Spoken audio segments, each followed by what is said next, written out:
What's up, everybody? Welcome to my channel. I am the real LG, and if you a first timer, make sure that you subscribe. Make sure that you like. Really appreciate that. Don't forget that other thing. Do that too.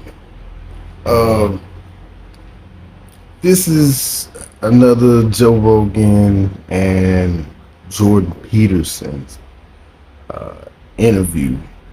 This is more recent. This just happened a week ago. So he's the title for this is Unspoken Toxic Femininity.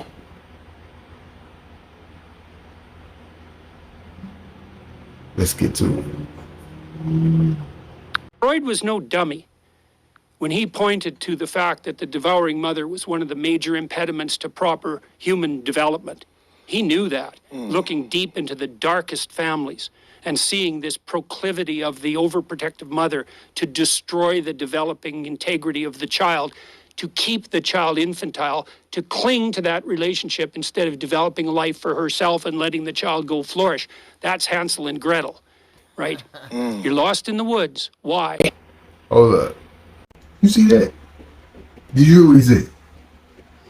So this is an issue I have with a ton of different people, females, and some fathers out there. These mamas are treating their kids like their boyfriends. Huh? You sitting there babying the boy. You sitting there not letting him experience life, not letting him have his own path. Makes his own mistakes, and job as a parent is just to simply teach. You teach, and obviously you give consequences for those times that the kid don't seem to get it. You have to discipline. But I'm so tired of parents that make their kids friends. Look, son, I love you, and I'm gonna do the very best for you. But we not friends. We're not. Nor are we equal. Not until you get grown. Let's continue. Right? You're lost in the woods. Why? Well, your family's broken up. You have an evil stepmother. So now you're lost in the woods. What's your abuse rate if you have a step parent? 100 times normal. So you're lost in the woods. Well, what happens? Well, you come across a gingerbread house. Well, that's pretty damn convenient. You need a house. It's more than you could even hope for. It's not just a house. It's a house made out of candy. Well, what's inside a house made out of candy? A witch who wants to fatten you up and eat you. And that's the devouring mother, and that's an old fairy tale. Yeah, no kidding. Yeah, and so, we could dwell on that for a minute too. One of the things we won't honestly discuss in our society, one of many, is the fundamental nature of female political psychopathology. And there's male political psychopathology, obviously. That's what the feminists complain about all the time when they talk about the oppressive patriarchy, toxic masculinity. There's no shortage of toxic masculinity.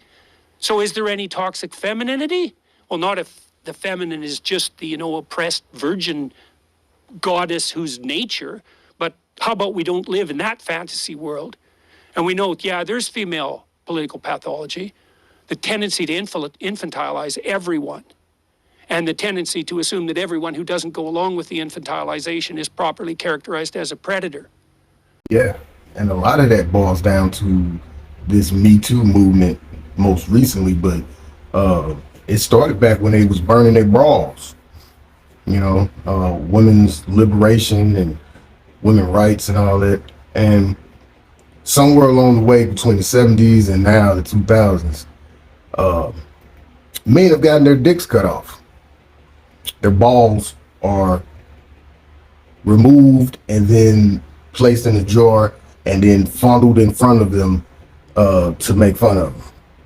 And so, when they talk about this over masculinity with men, and then trying to replace that, the need for men in society with these little pencil neck, pillow soft, mama's boy men that you really can't call men because they're boys.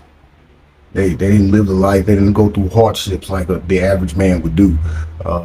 You know, it used to be a man would go work a 9 to 5 and come home proud of what he did, and he'll have a wife there with food cooked for him, house clean, kids taken care of. Nowadays, if you ask us for that, you're considered over masculine. You want to keep the woman down, and that's bullshit. Let's go.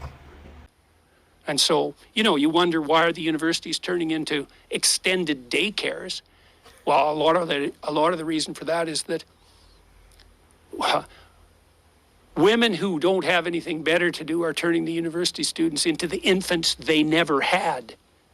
So, yeah. Jesus. So, I don't know when we'll be able to be mature enough to have that conversation. 20 years from now. What is a path to bring this back to some sort of rational, logical way of discussing these problems? I got an idea. Let's just try this out, okay? This is super radical, and I know that it's not something that the average person nowadays is considering. But how about men be men and women be women? What's wrong with that? Men be masculine, women be feminine. Just like your geology, DNA, and if you believe in the Bible like I do, the Bible says there's a man's place, there's a woman's place. We shouldn't be mixing the two. But, that's what we got nowadays. At the high end, it's like a Tower of Babel, is that the powerful players in the world are increasingly collaborating to impose a top-down vision of the future on everyone. And that's a future that's predicated on a zero-growth model. And the idea that, we need 5 planets, really, to support everyone at the current standard of living that obtains in the West. So the best pathway forward is to deny loans by the World Bank to developing countries so they can't develop, energy sources, which all that'll mean is they're going to burn wood and coal, obviously. So that's the third question is, how do we arrange systems of governance to stop the march of something like pathological gigantism? This is why I like people like Russell Brand and also you to some degree politically, because you guys are very, what would you say, sensitive to the danger of that kind of corrupt collusion, that regulatory capture that occurs when corporate entities and media entities and governmental entities are all in bed together, like the FDA and the CDC. And I do want to speak on that real quick, and I'm not going to do full screen, but I want to say this. The government and big business, they like that. Everybody talks about the Chinese society and how the government plays such a role in business and all the companies there. It ain't no different here in the United States. Senators are getting money and funding from these big corporations, Exxon. I don't know if Exxon still exists, but the big conglomerates like Walmart and McDonald's and Boeing.